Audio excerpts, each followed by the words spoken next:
nyingi sana. Ya kabisa. Fadlu alikwenda na mpango wa kulinda goli. Kabisa. Unajua kwenye mpira wanasema kuna nyakati unachagua upi wakati sahihi wa kufanya kitu fulani, hasa kwenye mipango ya kutafuta nafasi ya kwenda hatua ya finali. Alisema kitu kimoja hapa Ahmed Ally baada ya mechi ya kwanza kwamba Simba tayari imeshapata bao la nyumbani na faida. Wanaweza kavuka kwa kutumia goli la nyumbani. Kwa hiyo tulichokiona jana kwenye game plan ni kwamba Simba waliamini kwenye goli la nyumbani. So plani yao ya kwanza ilikuwa defense to attack. Kwa maana tunazuia na tunashambulia. Unajua kwenye mpira kuna ile defense moja kwa moja, kuna ile attacking moja kwa moja, afu kuna ile defense to attack, afu kuna ile watu wanatengeneza mind block, kwa maana ya kwamba watu wanakabia kuanzia katikati ya mstari.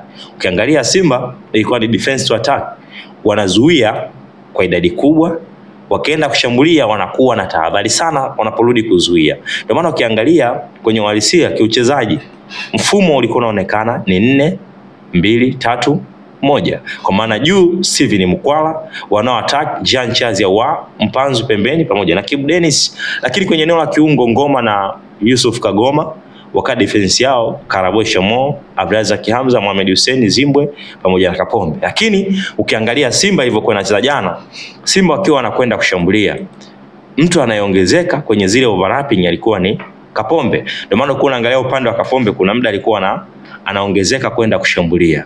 Kwa nini alikuwa anaongezeka kwenda kushambulia? Ndio hiyo defense to attack.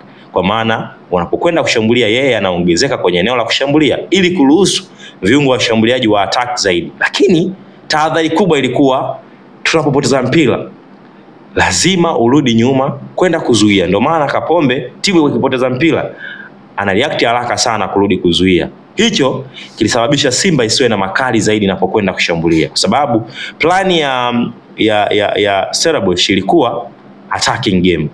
Ukiangalia kwenye hiyo attacking game walicheza possession football, kwamba tunataka tumiliki mpira tukiwa tuna attack.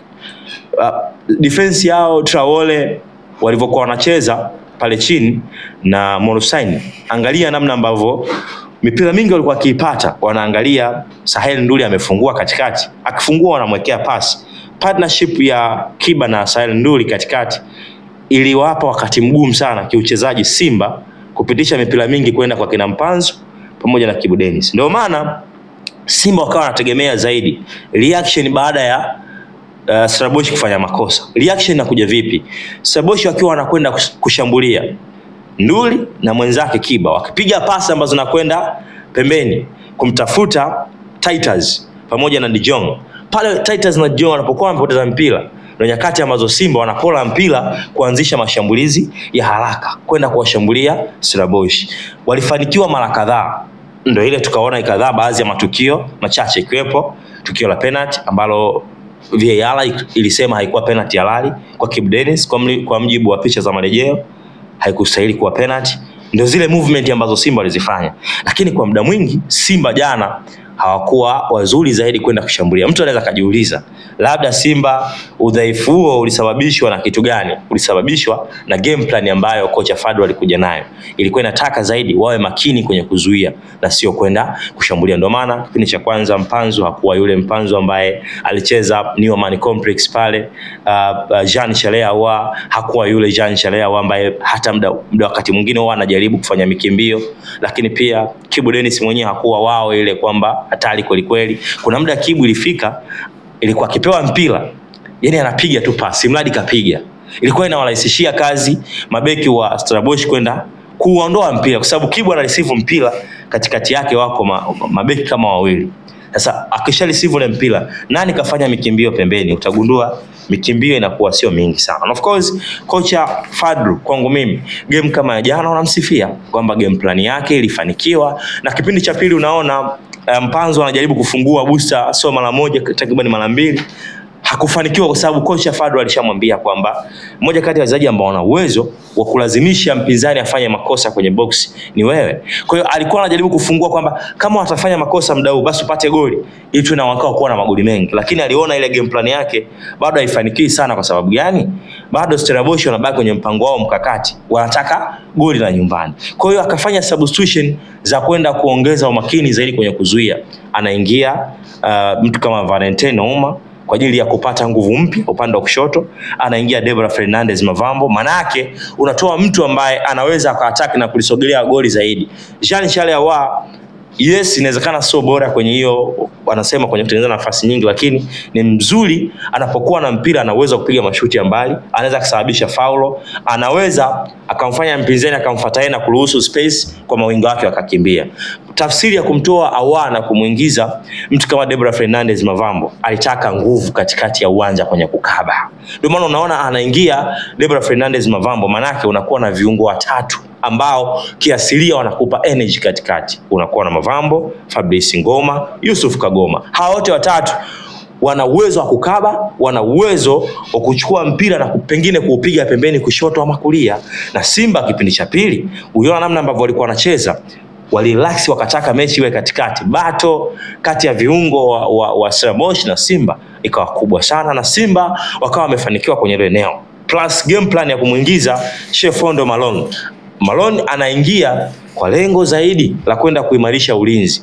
Unakuwa na almost mabeki wanne ambao kiasilia wana asili ya kuzuia. Manake unacheza na mabeki watano. Timu ikiwa inakwenda kushambulia, unabaki na mabeki watatu. Manake Karabo anabaki pale, Hamza, Maroni. Timu ikiwa inakwenda kushambulia, unamuona Kapombe anasogea juu kidogo, Valentino anasogea juu kidogo. Unacheza na wachezaji watano katikati, nyuma watatu, mbele anabaki mchezaji mmoja paka wawili. Ateba aliingia hata wakuelewa. Ateba aliingia kwa sababu tayari timu inataka kuzuia ile defense to attack. Ateba powerful player. Akiingia kazi ni moja alikuwa anaifanya tu. Kimbia kwenye mpira, ukipata mpira, hebu jaribu kaa nao, kupige mguuni, sekunde zinakwenda. Kwenye mpira wanasema moja kati ya silaha kubwa sana ya kumiliki mpira ni kuprotect kwa mchezaji mmoja mmoja. Ukiwa na wachezaji ambao wana uwezo wa kuprotect mpira, silaha ya kupoteza muda, si ndio? Ili uweze kupoteza vizuri, yes, pasipo kuadhibiwa na mwamuzi. Lazima uwe na mchezaji, na ina faida kwa sababu gani? Unapokuwa na mchezaji ambaye ana uwezo wa protect mpira, kuna mawili: A, itachukua muda wapinzani kuchukua mpira kwake; B, watamfanyia faulo. Wakishamfanyia faulo, nyie mtatumia takriban sekunde 30 mpaka 40 kuicheza ile faulo. Ndio maana ukiangalia asilimia kubwa ya timu nyingi zinazotoka Uarabuni huwa anatumia hiyo silaha. Utaona kwamba mchezaji yuko nao mpira maksudi, ukija ukipiga tu miguu anapiga kelele, anaanguka chini. Akishaanguka chini, matibabu yanachukua sekunde 30. Akishakuja kuanzisha ule mpira sekunde 30, wamenunua dakika moja.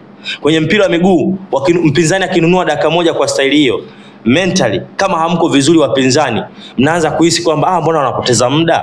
Mkianza kuhisi hivyo, rahisi sana kupotea mchezoni. Kwa hiyo game plan ya wachezaji wa Simba kupitia kwa kocha wao Fadlu Davis walitimiza kwa asilimia kubwa. Kwa hiyo kwangu mimi, quality ambayo Simba ameionyesha kwenye tournament hii mpaka kufikia finali inaongozwa na muongoza njia kocha Fadlu Davis, ambaye amekuwa, naweza nikasema, na wachezaji ambao sio fantastic sana, lakini kupitia ubora wake na ubongo wake kwenye selection na wakati sahihi wa kuselect wachezaji kulingana na mechi inapokwenda, ndio imewafanya Simba wamefika hapa. Lakini kitu kingine ambacho kinasaidia, wachezaji wengi wa Simba wana njaa ya mafanikio. Wanatamani sana kujenga historia. Ndio ukiangalia body language ya Mpanzu, body language sijui ya Deborah, body language sijui kiangalia Jean Charles Ahoua, wanatamani kufanya kitu kuacha historia kwa Simba. Na hicho kimewapa nafasi kubwa kuiona Simba inatinga na kwenda katika hatua ya finali. Tubaki hapo kwa kocha Fadlu. Ameingia